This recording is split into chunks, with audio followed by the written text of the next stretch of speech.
अक्कलकोटच्या श्रीमंत मालोजी राजांना श्री स्वामी समर्थांची महती पुरेपूर कळली होती. त्यामुळे ते नित्यनियमाने न चुकता प्रत्येक गुरुवारी श्री स्वामी समर्थ हे जेथे असतील तेथे त्यांच्या दर्शनास जात असत.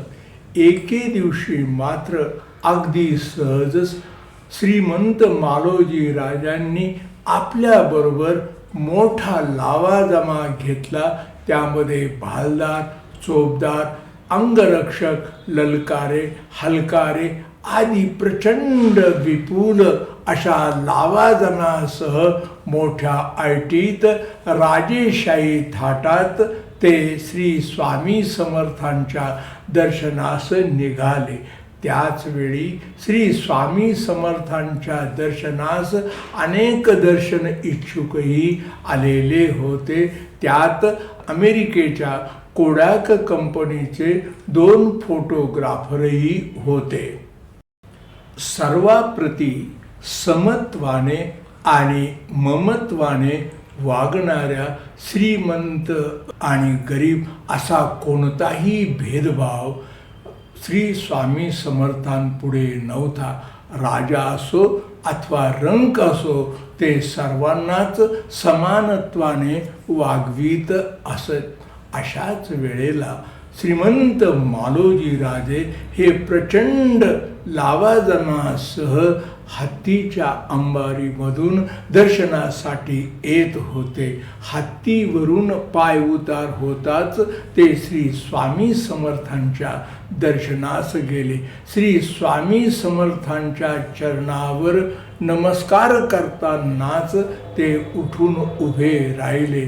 तेव्हा श्री स्वामी समर्थांनी श्रीमंत मालोजी राजाच्या मुखात सर्वांसमक्ष भडकावली. त्यावेळेला मालोजी राजांची पगडी खाली पडली. अतिशय थरथर कापत खाली मान घालून ते श्री स्वामी समर्थांपुढे उभे होते.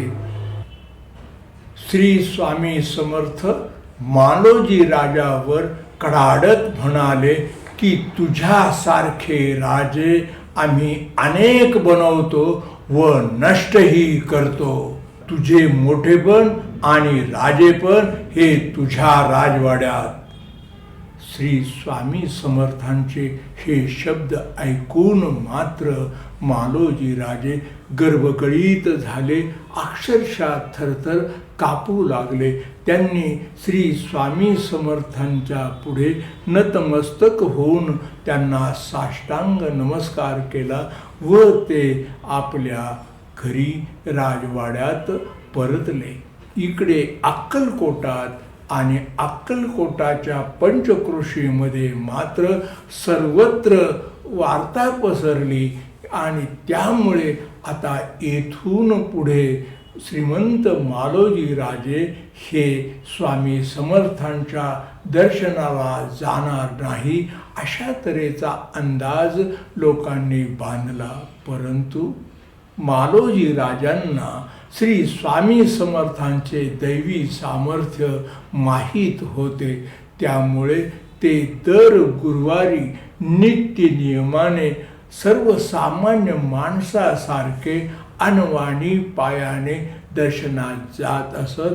परंतु कधीही आपला स्वतःचा लवाजमा बरोबर नेत नसत.